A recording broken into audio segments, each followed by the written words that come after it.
आकाशवाणी गोरखपुर से प्रादेशिक समाचार।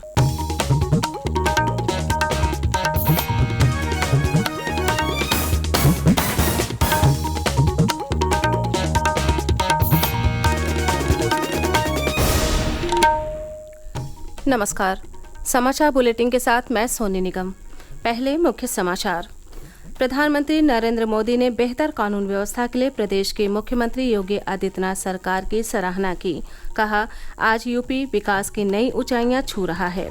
मुख्यमंत्री ने आगामी त्योहारों पर शांति व्यवस्था बनाए रखने के लिए शासन और जनपद स्तर के वरिष्ठ अधिकारियों के साथ की समीक्षा बैठक।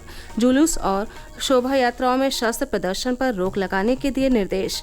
मुख्यमंत्री ने शाहजहांपुर, कासगंज और फर्रुखाबाद में बाढ़ प्रभावित क्षेत्रों का किया हवाई सर्वेक्षण।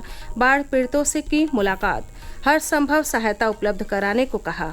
और वाराणसी के काशी विश्वनाथ धाम में सावन माह के 56 दिनों में रिकॉर्ड 1,57,00,000 से अधिक श्रद्धालुओं ने किया बाबा विश्वनाथ का दर्शन पूजन।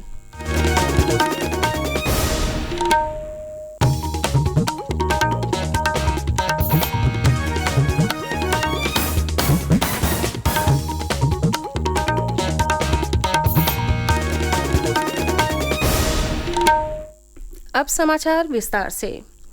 प्रधानमंत्री नरेंद्र मोदी ने कल वीडियो कॉन्फ्रेंसिंग के माध्यम से 51,000 से अधिक नवनियुक्त कर्मियों को नियुक्ति पत्र प्रदान किए। ये रोजगार मेले का 8वां संस्करण था, जो देश भर में 45 विभिन्न स्थानों पर आयोजित किया गया। इस रोजगार मेले के माध्यम से गृह मंत्रालय ने विभिन्न केंद्रीय सशस्त्र पुलिस बल, नारकोटिक्स कंट्रोल ब्यूरो और दिल्ली पुलिस में कर्मियों की भर्तियां की। प्रधानमंत्री ने नवनियुक्त कर्मियों को अमृत रक्षक बताते हुए कहा कि वे न सिर्फ देश की सेवा करेंगे, बल्कि देश और देशवासियों की रक्षा भी करेंगे। श्री मोदी ने कहा कि इस बार रोजगार मेला ऐसे समय में आयोजित किया जा रहा है जब देश गौरव और आत्मविश्वास से भरा हुआ है। हमारा चंद्रयान और इसका रोवर प्रज्ञान चंद्रमा से लगातार ऐतिहासिक तस्वीरें भेज रहा है। उन्होंने कहा, इस प्रतिष्ठित क्षण में नवनियुक्त कर्मी अपने जीवन की सबसे महत्वपूर्ण यात्रा शुरू करने जा रहे हैं। प्रधानमंत्री ने कहा कि विकास के लिए कानून व्यवस्था का सुदृढ़ होना आवश्यक होता है। उत्तर प्रदेश का उदाहरण देते हुए उन्होंने कहा कि यूपी में आज कानून का राज है, जिससे उत्तर प्रदेश आज विकास की नई ऊंचाइयां छू रहा है। सुरक्षा का वातावरण, कानून का राज विकास की रफ्तार को तेज कर देता है। आप यूपी का उदाहरण ले सकते हैं।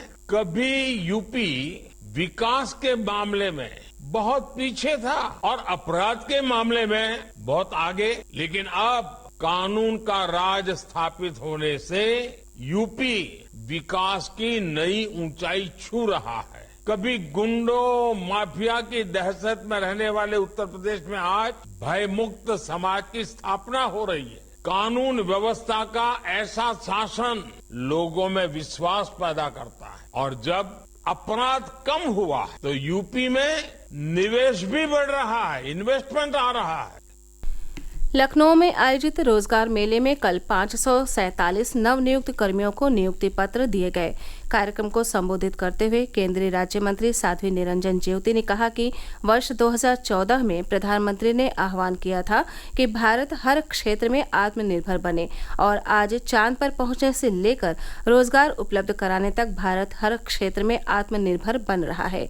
उन्होंने कहा कि रोजगार मेला रोजगार सृजन की कवायद को आगे बढ़ाने में एक उत्प्रेरक के रूप में काम करेगा। वहीं प्रयागराज में आयोजित रोजगार मेले में केंद्रीय मंत्री महेंद्र नाथ पांडेय मौजूद रहे। मुख्यमंत्री योगी आदित्यनाथ ने आगामी त्योहारों को देखते हुए कल लखनऊ में अपने सरकारी आवास पर शासन स्तर के उच्च अधिकारियों के साथ समीक्षा बैठक की। बैठक में जनपद स्तर से पुलिस आयुक्त, मंडलायुक्त, जिलाधिकारी और पुलिस अधीक्षक भी वर्चुअल माध्यम से जुड़े। श्री योगी ने कहा कि सभी अधिकारी ये सुनिश्चित करें कि पूरे प्रदेश में पर्व और त्योहार शांतिपूर्ण माहौल में आयोजित हो। उन्होंने कहा कि त्योहारों पर शस्त्र प्रदर्शन पर सख्त रोक लगाई जाए। मुख्यमंत्री ने कहा कि 6 और 7 सितंबर को श्री कृष्ण जन्माष्टमी का पर्व है। 7 सितंबर को ही चेहल्लुम का त्योहार भी है। उन्होंने कहा कि इन त्योहारों पर निकाले जाने वाले जुलूस से पहले ही आयोजकों और धर्मगुरुओं से संवाद किया जाए। उन्होंने कहा कि सिर्फ परंपरागत जुलूस और शोभा यात्राओं को अनुमति दें। मुख्यमंत्री ने त्योहारों पर प्रदेश में बिजली की निर्बाध आपूर्ति सुनिश्चित करने के निर्देश दिए। उन्होंने कहा कि 30 और 31 अगस्त को रक्षाबंधन का पर्व है। इसके लिए 29 अगस्त यानी आज आधी रात से 31 अगस्त की मध्य रात्रि तक महिलाओं को राज्य परिवहन निगम और नगर बस सेवा में निःशुल्क यात्रा की सुविधा उपलब्ध कराई जाए। उन्होंने कहा कि अवैध और मिलावटी शराब के खिलाफ अभियान चलाकर रोक लगाए। साथ ही त्योहारों पर साफ सफाई का भी विशेष ख्याल रखा जाए। मऊ जिले की घोसी विधानसभा सीट पर उपचुनाव के लिए प्रचार जोरों पर है। उप मुख्यमंत्री ब्रजेश पाठक ने कल घोसी विधानसभा क्षेत्र में प्रबुद्धजन सम्मेलन को संबोधित करते हुए कहा कि समाजवादी पार्टी सरकार में प्रदेश में गुंडाराज और अराजकता चरम पर थी। उन्होंने कहा कि भाजपा सरकार में कानून व्यवस्था बेहतर है और राज्य विकास के पथ पर आगे बढ़ रहा है। सम्मेलन को भाजपा प्रदेश अध्यक्ष भूपेंद्र सिंह चौधरी ने भी संबोधित किया। सपा प्रत्याशी सुधाकर सिंह के समर्थन में भी समाजवादी पार्टी के नेता जनसभाएं कर रहे हैं। प्रादेशिक समाचार आप आकाशवाणी गोरखपुर से सुन रहे हैं। ये समाचार बुलेटिन हमारे YouTube channel AIR news Gorakhpur और ट्विटर हैंडल AIR न्यूज़_GKP पर भी उपलब्ध है। मुख्यमंत्री योगी आदित्यनाथ ने कल शाहजहांपुर, कासगंज और फर्रुखाबाद जिलों में बाढ़ प्रभावित क्षेत्रों का दौरा कर हालात का जायजा लिया। श्री योगी ने बाढ़ राहत शिविरों का दौरा कर पीड़ितों को राहत सामग्री वितरित की।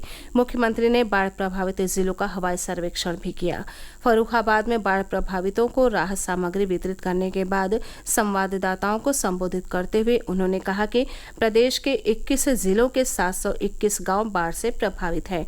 वहीं 25 जनपद सूखे की स्थिति का सामना कर रहे हैं।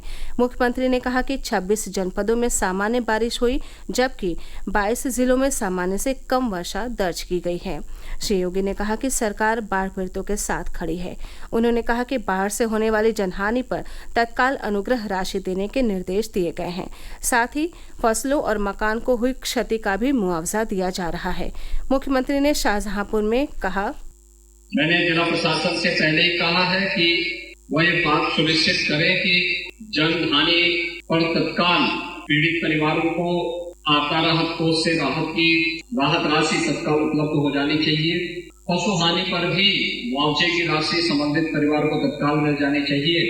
और इसके अलावा मकान क्षतिग्रस्त होने पर नया आवास बना करके प्रधानमंत्री आवास योजना या मुख्यमंत्री आवास योजना में उस परिवार को आच्छादित करने की कार्रवाई हो।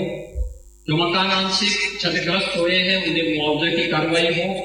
पहली बार सर्पदंश हो या किसी जंगली जानवर के कारण मानव हानि पर, जनहानि पर आपदा राहत की श्रेणी में उसे उत्तर प्रदेश सरकार लाई है और उसको भी 4 लाख रुपए की सहायता उस परिवार को उपलब्ध करवाने के निर्देश दिए गए हैं। प्रदेश सरकार के कैबिनेट मंत्री राकेश सचान ने कल फतेहपुर जिले की बिंदकी तहसील के बाढ़ग्रस्त गांवों के लोगों के लिए बनाए गए बाढ़ राहत केंद्र महुआ घाट का निरीक्षण किया। उन्होंने बाढ़ पीड़ितों से मुलाकात की और उन्हें बाढ़ राहत सामग्री वितरित की।